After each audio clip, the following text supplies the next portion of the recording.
Niin, tuossa huomattiin just hyvin, että miten räppi tavallaan keinona on tosi hyvä, ja siitä nyt aasinsiltana vielä, mitä Ailukin tuossa puhui, niin tavallaan oppiaine rajojen ylittäminen, mikä on hirveän mielenkiintoista. Että ei aina tarvitse olla matematiikan tunnilla vaan matematiikkaa, äidinkielen tunnilla vaan äidinkieltä ja historian tunnilla vaan historiaa, vaan esimerkiksi äikkää ja hissaa voi yhdistää, niin kuin esimerkkinä Himangan koulu, jossa mä oon kuullut, että ne luki esimerkiksi historian tunnilla ja äikän tunnilla yhteistyössä niin Anne Frankin päiväkirjaa, ja sitten ne oppilaat luettuaan sen kirjan, sitä kautta ne oppi toisesta maailmansodasta, niin sitten ne vielä kirjoitti tämmöisen kirjeen Anne Frankille ja vähän yritti eläytyä, että mitä he haluaisivat hänelle sanoa tai kertoa itsestään tai näin edespäin. Ja se on mun mielestä hirveän mielenkiintoista. Samalla koululla mulle kanssa mä kävin siellä, niin paljastui, että ne on katsonut Ullakko-komppania nimistä koulu-tv-sarjaa, jossa siis itse näyttelin 14-vuotiaana. Se on tämmöinen, kannattaa katsoa, kyllä sitä jostain Yle Areenasta varmaan vielä löytyy, jossa siis periaatteessa on sitten Suomen 40-luvun niin kuin sota-aikaisten nuorten elämästä kertova tämmöinen lyhyt sarja, neljä jaksoa. Ja siinä kanssa tavallaan on sitten siihen TV-sarjan muotoon upotettu tämmöisiä historiallisia faktoja ja pyritty niin kuin sitä kautta opettamaan mielenkiintoisesti historiaa nuorille. Eli kaikki tämmöiset keinot, niin niitä kannattaa käyttää. Kirjallisuus ja leffat ja se, että liittää opettamisen siihen, niin se toimii. Mitä kaikkea siis tapahtuu, kun ylitetään oppiainerajoja ja tutkitaan ilmiöitä? Siitä tulee meille esittämään oman näkemyksensä Merja Kauppinen Jyväskylän yliopistosta, opettajan koulutuslaitoksesta, jossa hän toimii suomen kielen, kirjallisuuden, viestinnän ja vuorovaikutuksen lehtorina. Lämpimästi tervetuloa.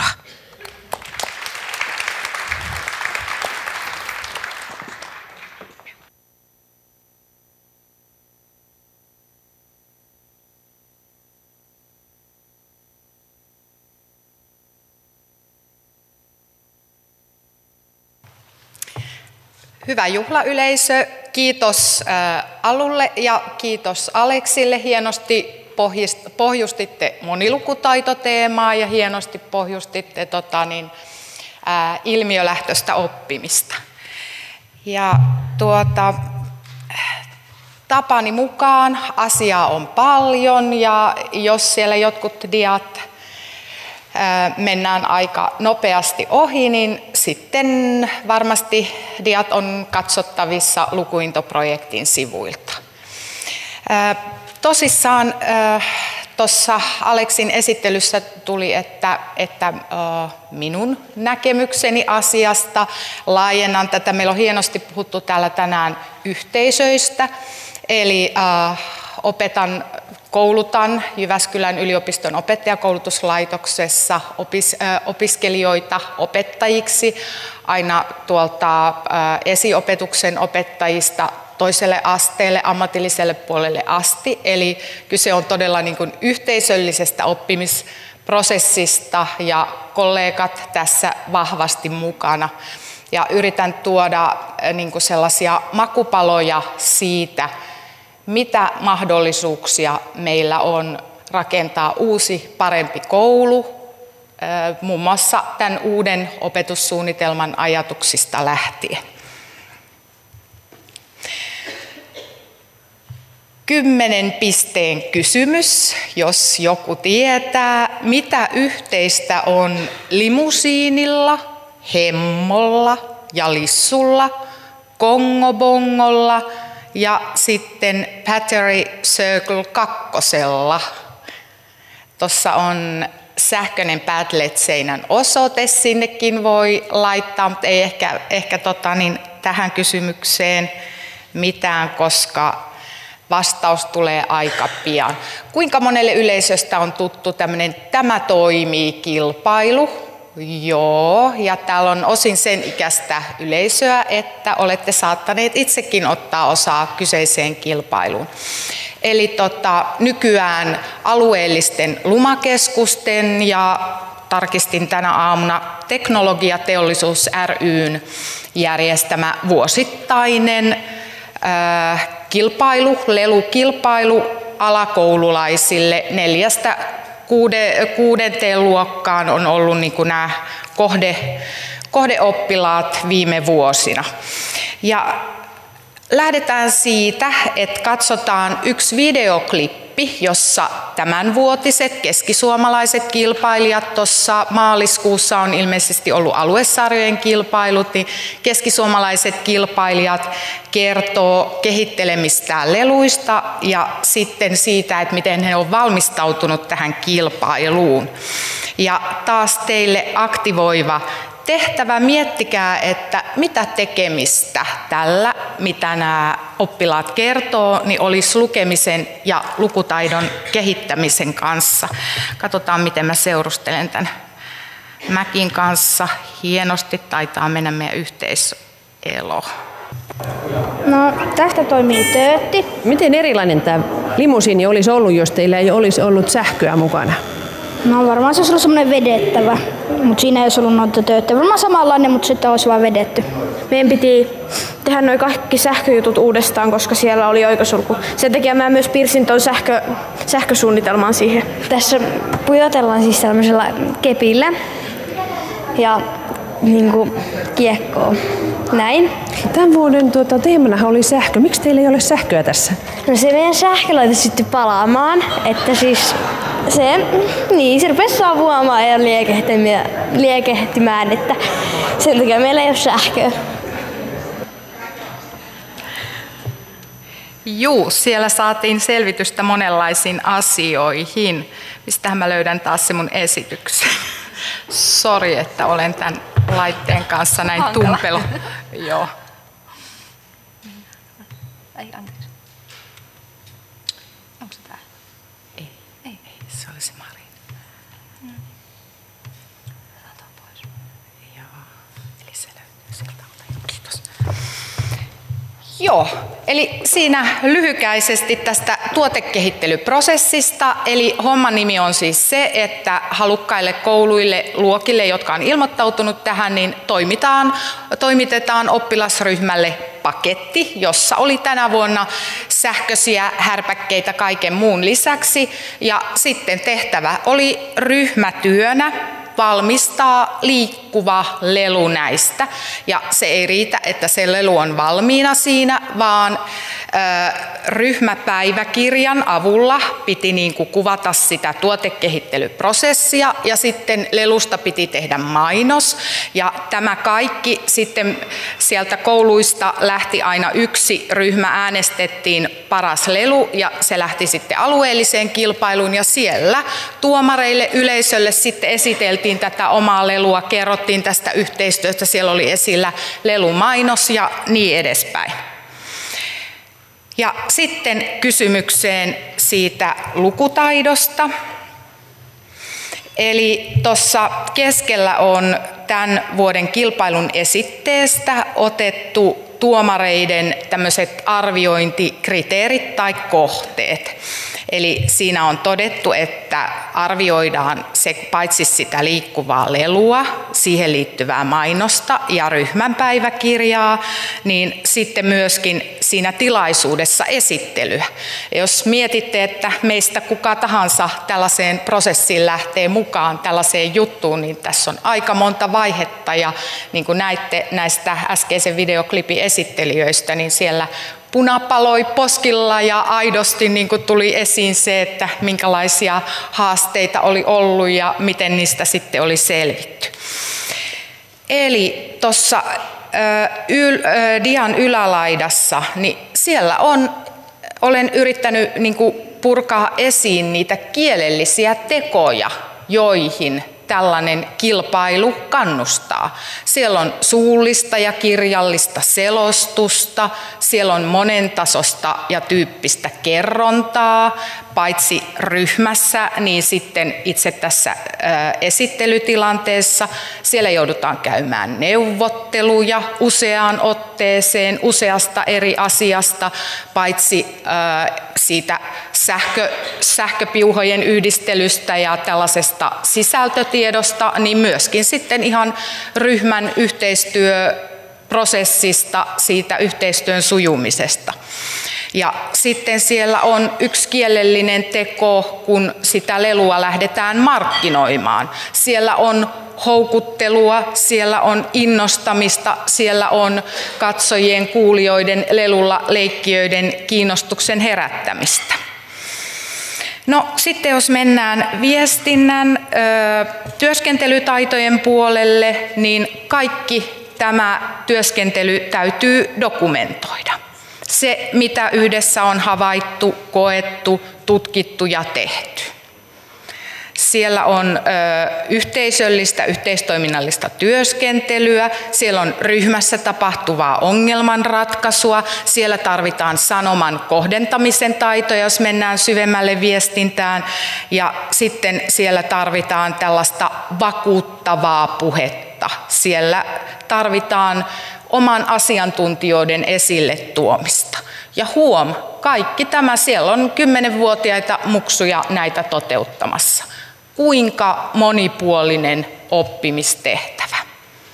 Ja tähän siis osallistuvat luokasta kaikki oppilaat 3-4 hengen ryhmässä. Ryhmätyö on ehdoton edellytys ja sitten aina jokin luokka koulusta lähtee edustamaan sinne alueelliseen sarjaan. Loppukilpailu käydään, nyt en uskalla sanoa missä paikassa, googlettakaa, tämä toimii 2015, mutta joka tapauksessa toukokuussa käydään sitten loppukilpailu ja ne on aina ollut loistavia tilaisuuksia. En ole itse näihin loppukilpailuihin päässyt, mutta omien 3 lapsen kautta olen näitä seurannut tässä 10 viime vuoden aikana ja aina on yhtä kova tuhina ollut myös siellä kotona, kun tämä toimii, leluja on väännetty koulussa. Tuotepaketit on ollut aina vuosittain vähän erilaisia ja vaihtelevia ja siellä sitten on innovaatiot ja ideat lennellä. Otin tämä toimii kilpailun tähän alkuun esimerkkinä siitä, että miten sitä monilukutaitoa oikein voidaan kehittää oppiainerajoja ylittäen. Jos oikein tarkkaan ajatellaan, niin tässä on sisältyneenä tähän yhteen kilpailuun aika monen oppiaineen tavoitteita. Puhumattakaan siitä, minkälaisia työskentelyn, ajattelun taitoja, tiimiasiantuntijuuden rakentamista tässä on sisällä. Muutama sana monilukutaidosta ja tuossa mun väitöskirjasta muutaman vuoden takaa dia siitä, että miten joskus takavuosina lukutaidon nähtiin kehittyvän, rakentuvan. Esimerkiksi vuoden 1984 opetussuunnitelmassa, sillä opetussuunnitelmalla itse olen opettajaopintoja käynyt, niin ajateltiin, että lukutaito kehittyy näin portaittain kauniisti ja siellä yläkoulun viimeisillä luokilla ollaan sitten tuommoisessa kriittisen arvioivan lukemisen vaiheessa ja tämmöiset luovat soveltavat taidot, niin ne on sitten silloin, kun ollaan tuossa murrosiän kynnyksen yli jo astumassa.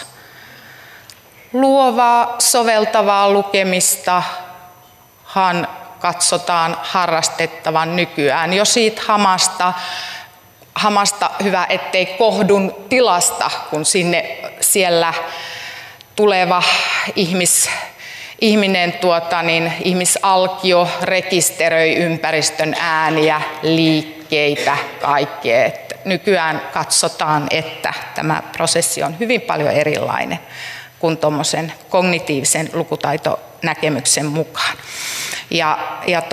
Jonkun verran monilukutaidon kehittämisen tällaisia jatkumoita on hahmoteltu, mutta että tämä on vielä pitkälti tutkimaton sarka. Täällä on paljon sellaisia ihmisiä, jotka väitöskirjaprosessissa on mukana tai aihetta virittelee, että tässä on yksi hyvä aihevinkki heille.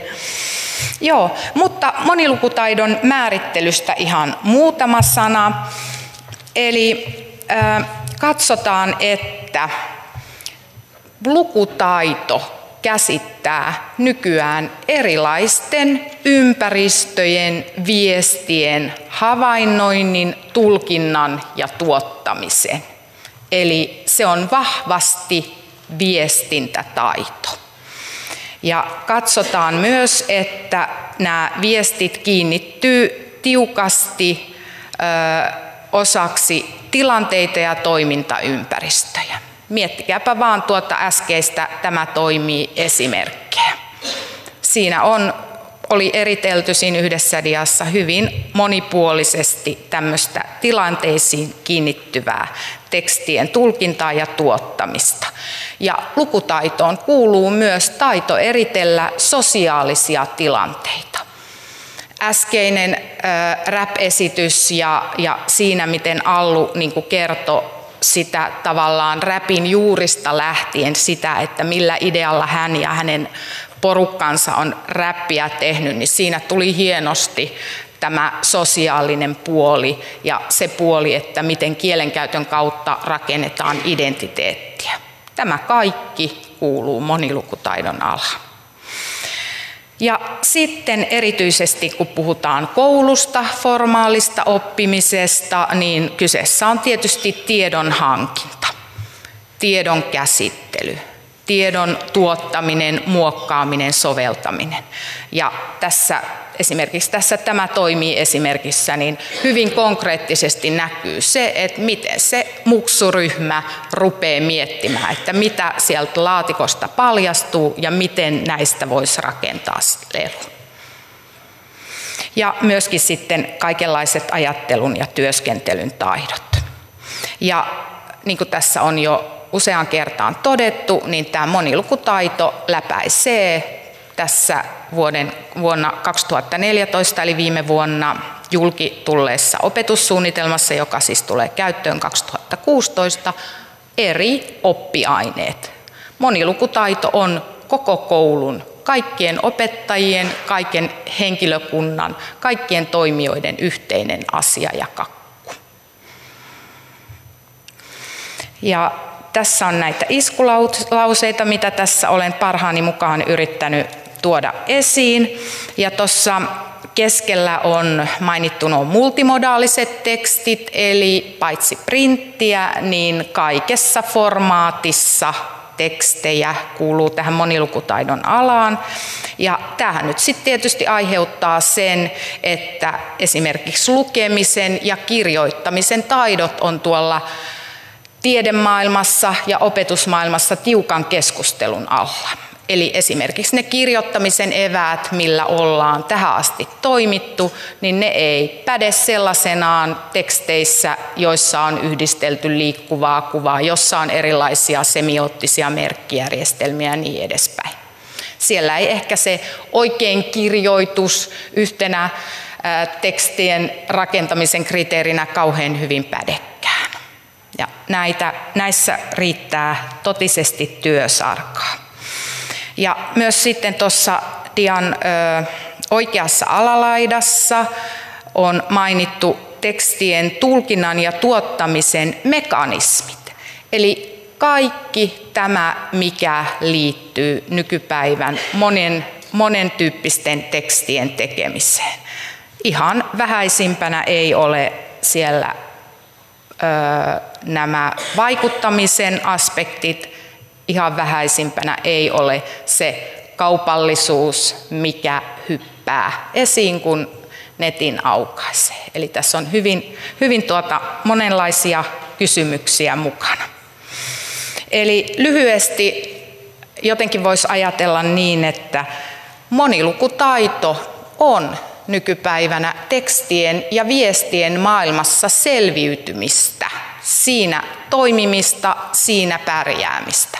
Ne on kai ne eväät, mitä monilukutaitoinen yksilö sitten voi parhaimmillaan koulupolun aikana itselleen saada.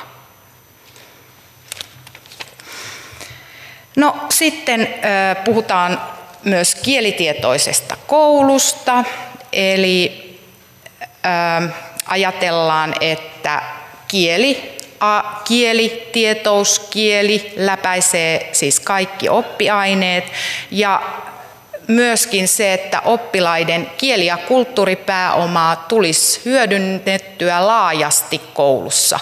Eli se, mitä he on vapaa-ajalla tekee, räppää, toimii keppariyhteisössä, järjestää mopomiittejä, josta kuvataan sitten video, YouTube ja niin edespäin. Näitä taitoja, mitä heillä on tuolta harrastuksista ja erilaisista arjen toimintaympäristöissä, niitä voisi käyttää hyväksi koulussa, oppimisessa ja sitten taas toisinpäin. Koulussa kehittyisi sellaiset taidot, joita he voisivat viedä arkeen vapaa-aikaan. Eli tämä formaalin, informaalin oppimisen raja liudentuisi siitä, mitä se nykyisellään on. No sitten kouluopiskelun painopiste monesti esitetään näin, että jos tähän asti painopiste esimerkiksi opetussuunnitelmissa on ollut tuolla mitä-puolella, eli mitä kemiasta, mitä äikästä, mitä pitää hallita, mitä sisältöjä, niin nyt se painopiste olisi tuolla miten.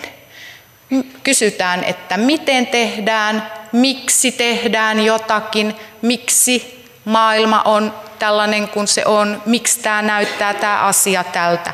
Eli lähdetäänkin ihan toisesta suunnasta liikkeelle.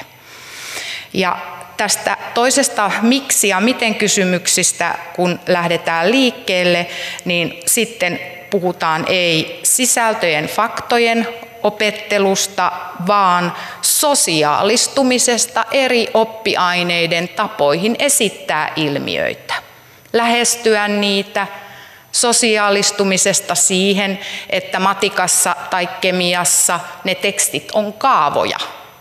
Ja mitä ne kaavat kertoo tai ei kerro meille, miten selitän sen kaavan sisältämän asian kaverille.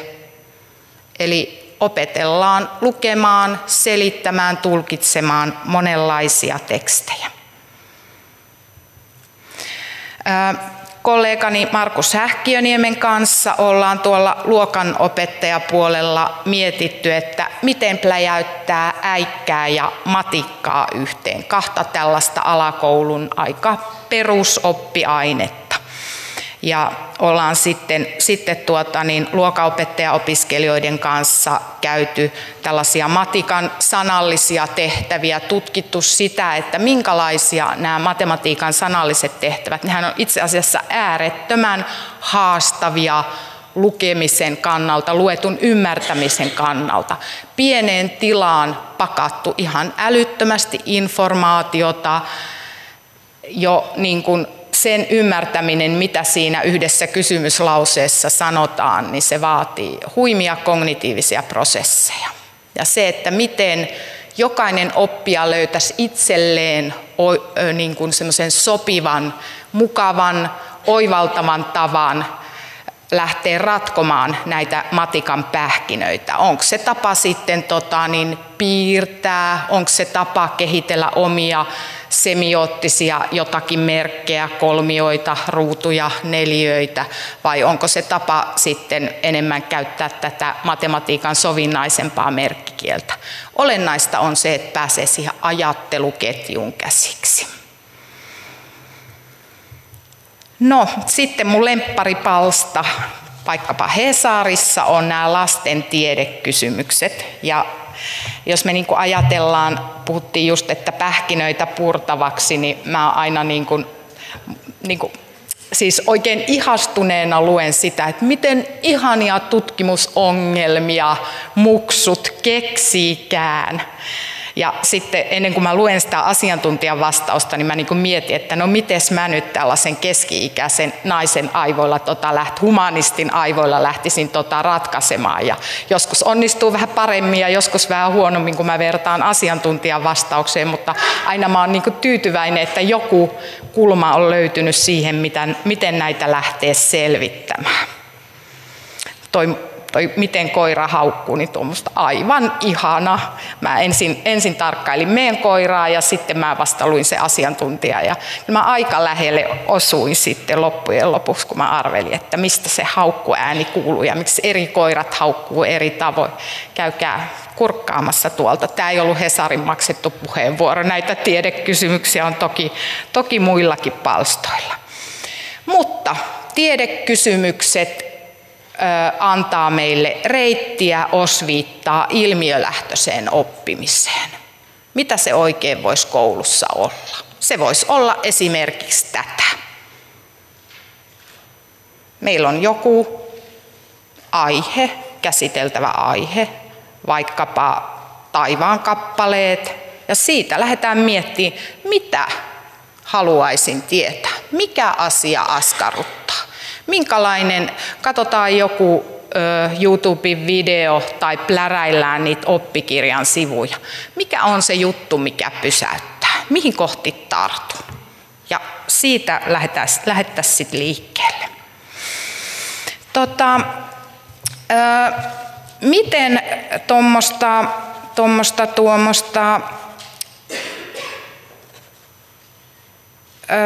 miten opetussuunnitelmatyö, tällainen ilmiöpohjainen monilukutaitoon nojautuva opetussuunnitelma, niin miten sitä on sitten lähdetty eri puolilla rakentelemaan? Kuultiin tuossa joku aika sitten Lappeenrannan esimerkki, ja me ollaan luokanopettajaopiskelijoiden kanssa käyty Mankolan koulussa Jyväskylässä. Nyt mä en tiedä mitä tapahtuu, kun mä klikkaan ton linkin auki, mutta otan nyt kumminkin riskin.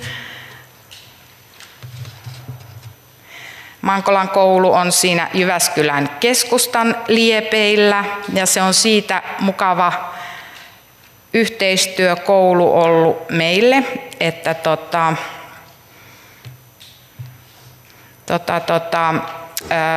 se on entinen emäntäkoulu, eli se on 100 vuotta vanha. Se on rakennettu sellaiselle paikalle, että siellä on säilytetty se puutarha, se ryytimaa ja ne kasvihuoneet, mitkä tietysti emäntäkoulun toiminnalle on ollut niin kuin tosi tärkeät ja olennaiset. Ja koulu on uudistettu ja se vanhoista ikkunalaseista tehty kasvihuonekin on purettu, mutta siellä on uusi kasvihuone, ja me saatiin yhden hankkeen kautta vinkki Mankolan koulun opettajilta, että sitä kasvihuonetta nyt käytetään aika paljon jo biologiassa, kotitaloudessa hyväksi, mutta miten me saataisiin kaikkia oppiaineita sinne kasvihuoneen opiskeluympäristöön. Kiitos. Ja siellä oli tehty siis jo aika hienosti. Siellä opettaja piti blogia tuohon kasvihuoneeseen liittyen, antaa olla, ja niin edespäin. Ja sitten ajateltiin, että kokeillaan sitä, miten me päästäisiin noihin eri muiden oppiaineiden mahdollisuuksiin. Ja nyt jos mä saisin tämän yhden linkin vielä auki, koska ton takana on sitten se, mitä me sieltä keksittiin ja kehiteltiin, mutta nyt nämä on Pedanetissa ja nämä on osin salasanojen takana, se ei suostu nyt avaamaan.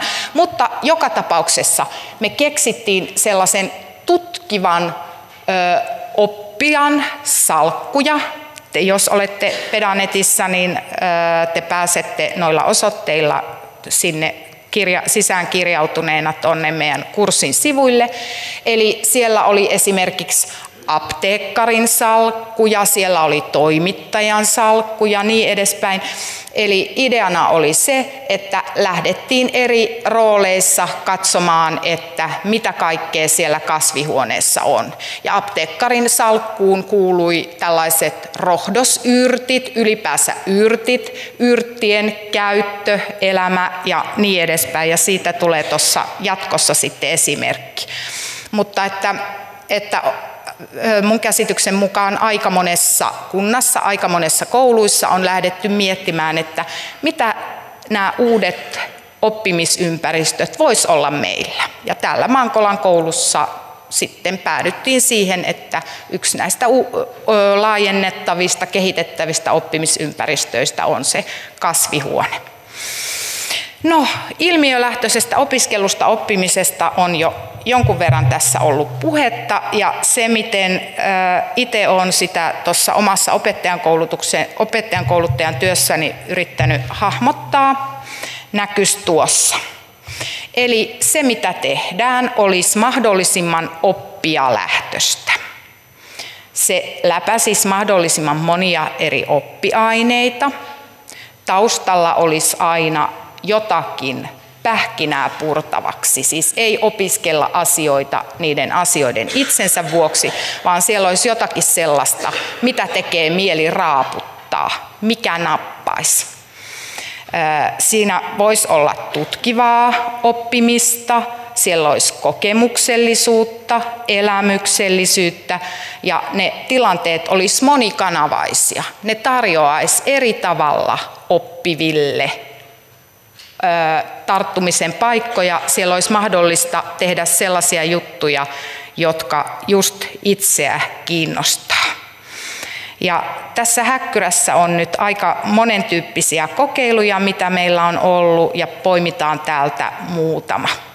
No, tässä jatkuu tämä Mankolan teema, eli tässä kuukausi sitten kaiveltiin seiskaluokkalaisten kanssa nämä yrtit esiin. Ja lähdettiin siitä, että kirjastoon roudattiin erilaisia yrttejä, ja seiskaluokkalaiset laati tommosen lomakkeen, johon he ensin kirjasi erityisluokkalaisten havaintoja näistä yrteistä. Eli siellä se oli pienten erityisryhmä, eli siellä oli eskarista, oliko siellä 4. luokkaan oppilaita, eli heidät kutsuttiin koulun kirjastoon haistelemaan, maistelemaan, tutkimaan näitä erilaisia yrttejä, ja sitten seiskaluokkalaiset keräsi nämä yrttihavainnot muistiin. Sen jälkeen he itse tutkisteli samat yrtit ja taas havainnot muistiin.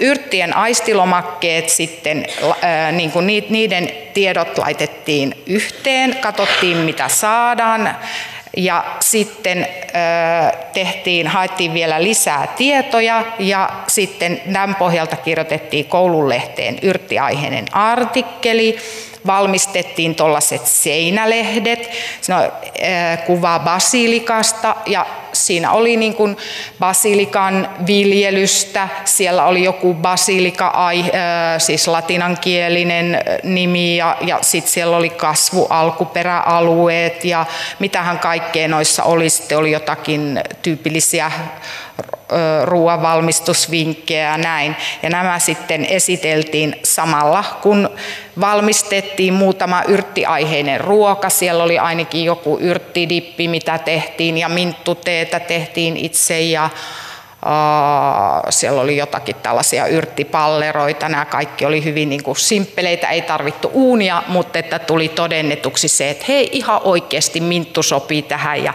näiden 2 yrtin niin kuin yhteismausta tulee upea vivahde johonkin. Joo, ja tuossa on kuva haastattelun koontilomakkeesta. Siellä on esimerkiksi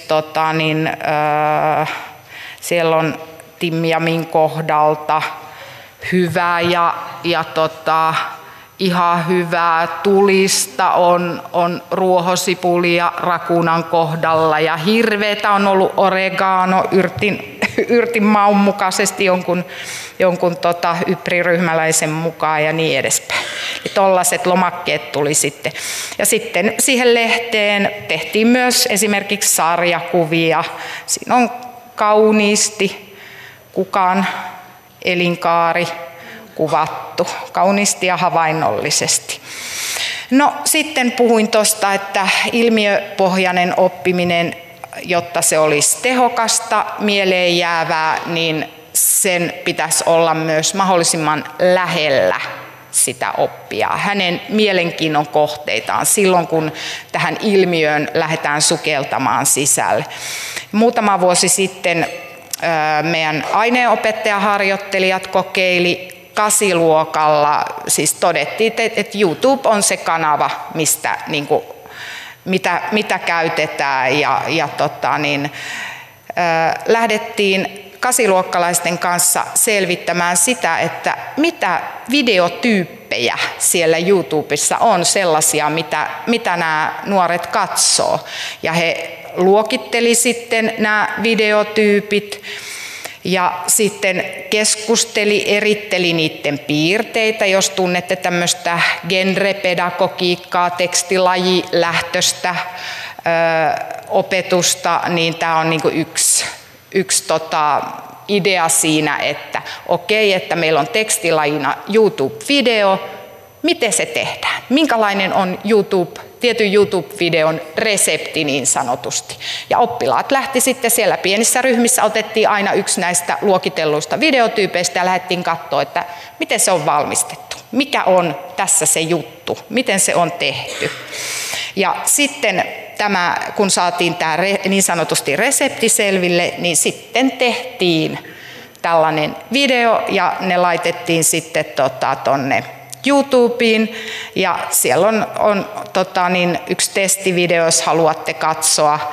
Ja tämä testivideo on sikäli jännä, että se on siis tämmöinen testivideo ja siellä ollaan koulun todella ahtaassa vessassa. Se on kuvattu sillä tavalla yläsuunnasta ja siellä on tämmöinen blondilissu, jonka tämmöisiä blondimaisia piirteitä todella niin kuin vedetään överiksi, kun hän meikkaa ja kertoo, että miten hänen aamumeikkinsä teko sujuu. Ja näissä oli tämmöinen huumori ja parodia aika vahvasti läsnä. Ja me päästiinkin kasiluokkalaisten kanssa hienoihin keskusteluihin siitä, että miten tuommoinen parodia oikein syntyy ja tulkitseeko kaikki ton huumorin samalla tavalla. Jos keski-ikäinen täti katsoo sen, niin mihin se niinku tarttuisi ja kauhistuksi ja näkeekö se siitä sen huumorin ja niin edespäin. Eli me päästiin niinku ihan tämmöiseen tekstilaji ytimeen. Ja toi oli niinku jotenkin niin oivaltava kysymys yhdeltä kasiluokan oppilaalta, kun sitten lopuksi katsottiin ne kaikkien videot, että voiko komediavideo olla semmoinen, että se ei ole hauska? Onko se hauskuus aina? Ja sitten niinku kenen mielestä hauska ja niin edespäin. Eli me oltiin ihan kieli- ja tekstitiedon ytimessä tuossa kohti. No sitten mitä on myös tehty, on yhdistelty kemiaa ja kotitaloutta ja tästä on ihan omat materiaalit, loistava materiaali tehty, se on tämän diasarjan tuolla lähteissä. Eli mitä tapahtuu, kun kotitaloudessa ruvetaankin kokkailemaan tällä tavalla molekyyli- ja kemiatietoisesti. Eli kun tehdään tiedekurssilla esimerkiksi tällaista mustikkajälkiruokaa, niin miten siellä niin kuin voidaan sitten tehdä havaintoja emäksisistä ja sitten happamista ruoka-aineista värjäytymisen perusteella ja niin edespäin. Ja jos te katsotte, mitä kaikkea monilukutaidon ulottuvuuksia tässä on, niin tässä on ihan samoja juttuja, mitä oli siellä Tämä toimii esimerkissä.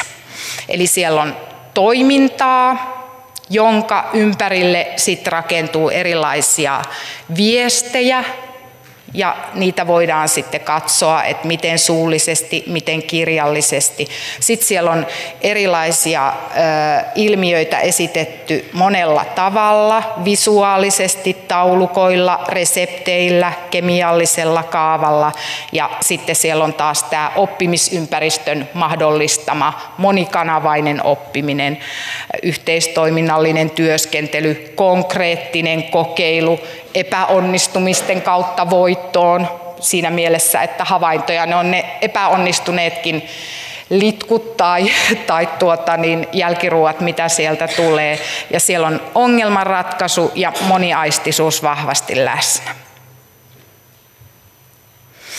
No, noi oli ehkä enemmän tuommoisia luonnontieteen puolen esimerkkejä, ja sitten meillä on yliopiston puolelta, OKL:n puolelta minä ja sitten Jyväskylän kaupungin puolelta kielikoulutussuunnittelija Pia Berglund. Meillä on ollut tämmöinen Konen säätiön rahoittama Active Library, eli tämmöinen monikieliset, monikulttuuriset oppimisympäristöt, jossa on sitten ollut mukana kielenopettajia, luokanopettajia, valmistavan opetuksen ryhmiä, S2-ryhmiä, oman äidinkielen opettajia, eli hyvin tämmöinen monikielinen, monikulttuurinen hanke, niin siellä on sitten mietitty, että miten kielten, kulttuurien rajoja ylittäen saadaan tällaista niin kuin humanistista ilmiölähtöistä oppimista aikaiseksi. Ja toi meidän uusin tämmöinen projekti on tämmöinen sananlaskuprojekti, josta ennätän varmaan sanoa muutaman sanan, mutta noilla avoimilla sivuilla on monta muutakin sellaista hanketta tai juttua, mihin kannattaa tutustua. Eli Keltinmäen koulu Jyväskylän kaupungissa, siellä on ihan tämmöinen Tavis-alakoulu, ja siellä sitten toimii aina iltapäivisin oman äidinkielen ryhmiä, muun muassa Venäjän ryhmä. Ja tuossa meidän projektissa, siinä Active Libraryssa, niin siinä on ollut mukana alusta lähtien Keltinmäen koulun rinnakkaisluokkien 3 opettajaa, ja heillä on tänä vuonna ollut kuukit näillä opettajilla, siis 6. luokat. Ja he tarttui sananlaskuteemaan, eli meillä on ollut tällaisia erilaisia tekstilajeja, ja sananlaskut sitten viehättivät meitä kovin. Ja he ajattelivat, että laitetaan nämä 6-luokkalaiset tutkimaan sananlaskujen merkityksiä. Ja taas vähän samalla tavalla lomakepohjaisesti, kun tuossa oli siinä yrttikokeilussa, niin 6-luokkalaiset kyselivät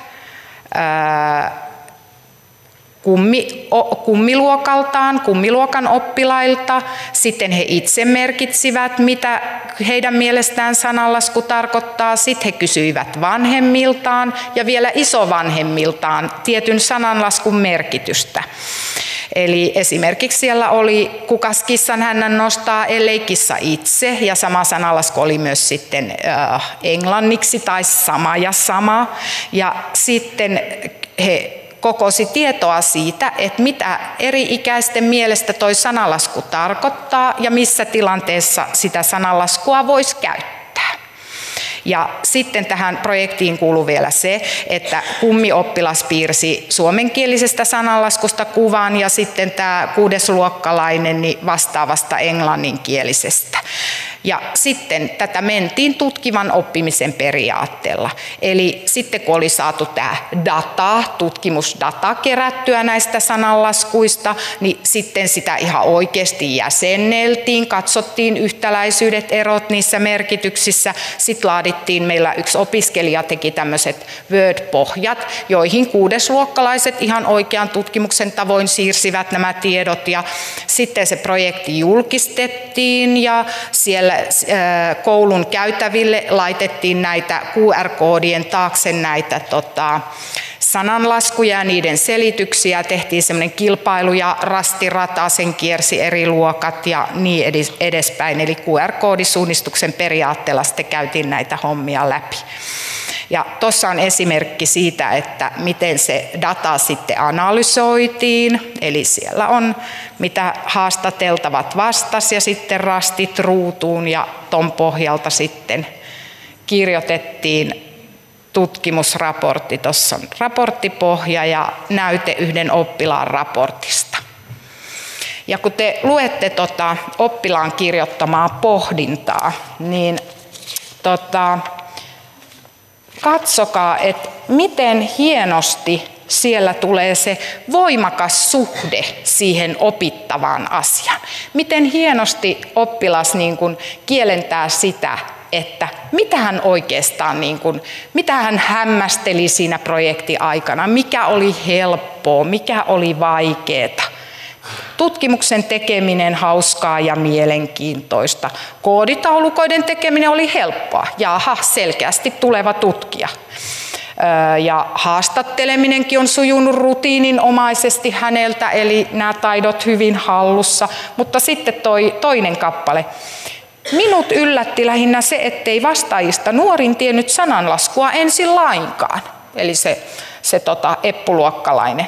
Mielestäni mielenkiintoisin asia oli, että englanninkielisen ja suomenkielisen sananlaskun erot, se, että englanninkielinen sananlasku oli vielä väkivaltaisempi kuin suomalainen sananlasku. Se oli niin kuin tämmöinen hänen johtopäätöksensä. Joo, ja sitten asia, joka niin kuin on ainakin mua kiinnostanut ihan tosi paljon ja kiinnostaa edelleenkin, on faktan ja fiktion vuoropuhelu tämmöisen oppimisprosessin aikana. Silloin kun kyseessä on joku tämmöinen, esimerkiksi joku humanistispohjaisempi aihe, kuin esimerkiksi joku filosofian kysymys, joku psykologinen juttu, joku historian kysymys. Että mikä tehtävä tavallaan fiktiivisellä tekstillä on sen oppimisen sytyttäjänä. Ja sitten missä kohti tulee fakta, jotkut mallit tai jotkut historian käsitykset tai jotkut mukaan. Ja voiko nämä niin kuin sekoittua jotenkin sillä tavalla, kun me oppimisympäristöjä rakennellaan, että ne niin kuin ruokkii toinen toistaan, se fiktio ruokkii oppia mielikuvitusta sillä tavalla, että sitten kun siihen tuodaan esimerkiksi faktaa kehään, niin siitä kokonaisuudesta muodostuu jotakin sellaista, mikä ihan oikeasti sytyttää oppijaa ja mikä niin kuin jättää ison ja syvän muistijäljen hänen mieleensä. Tämä on minusta ihan äärettömän mielenkiintoinen teema.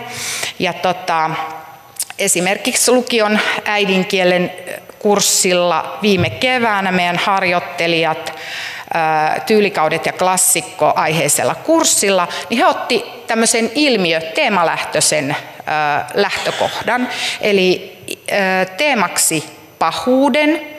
Ja se lähti se koko kurssi alkuun, mä en tiedä, osa teistä varmaan muistaa, toi Sarasvuo haastatteli omassa suorassa haastatteluohjelmassaan silloin tällaista nuorta murhasta epäiltyä paljon lööpeissä ollutta kaveria. Ja tästä lähti tämä koko homma liikkeelle. Ja sitten sinne liitettiin matkan varrella filosofian, psykologian näkökulmia ja siitä sitten edettiin kohti kirjallisuutta, narratologiaa sitten koko kurssi päättyi, siis välillä luettiin kirjoja, meillä oli vahvasti myöskin toi e-oppimisalusta Edmodo tuolla, missä niin kuin tehtiin tehtäviä ja käytiin keskustelua. Ja koko homma päättyi draamaesityksiin. Siellä oli yksi ryhmä, joka oli pohtinut hyvän ja pahan tematiikkaa, ja me käytiin luokassa oikea oikeudenkäynti. Sitten siellä oli vallan etiikan ryhmä ja luokassa oli tämmöinen kuninkaanhuoneen neuvonantotilaisuus ja siellä oli sitten tämä tavallinen rahvas yleisönä. Ja sitten siellä oli ihmissuhteita ja kohtaloa pohtinut ryhmä, joka järjesti keskustelustudion, jossa oli muun muassa reaaliaikainen chatti mukana. Eli muu luokka sitten osallistui myös tähän työhön. Mä en ollut ihan varma, että onko meillä tutkimusluvat niihin videoihin, sen takia en tuonut niitä, eikä toi aikakaan olisi antanut myöten näyttää, mutta että, täytyy sanoa, että hyvin vaikuttavat oli ne kaksoistunnit, kun tätä draamaa sitten oli draamatoteutus ja sitten pohdittiin, että mitä tässä kurssilla oikeastaan opittiin ja mikä on oikeastaan klassikkokirjojen paikka ja mieli. Ja sitten meillä on ollut myös Mauri Kunnaksen Viikingit tulevat nelosluokkalaisille. On tehty saagoja ja kirjoitettu kirjailijalle ja saatu kirjailijalta vastaustakin ja niin edespäin. Mutta se, mitä itse ajattelen monilukutaidon arvosta, on arvo. Eli jos ajatellaan niin, että joskus aikaisemmin eri oppiaineiden tietopohja oli keskeistä, ei tiedot vieläkään ole, siis niitä ei ole heitetty yli laidan, mutta ne yhdistyy selkeästi taitoihin ja taitojen ja tietojen yhteispelillä, kun ilmiölähtöisesti opiskellaan, niin päästään arvoihin. Ja jos mietitte sitä esimerkkiä, mistä lähdettiin, eli sitä tämä toimii -kilpailua, niin sehän läpäisee se koko kilpailun konsepti, se toimintatapa, oppimisympäristö, eettisen kasvatuksen tavoitteet perusopetuksessa.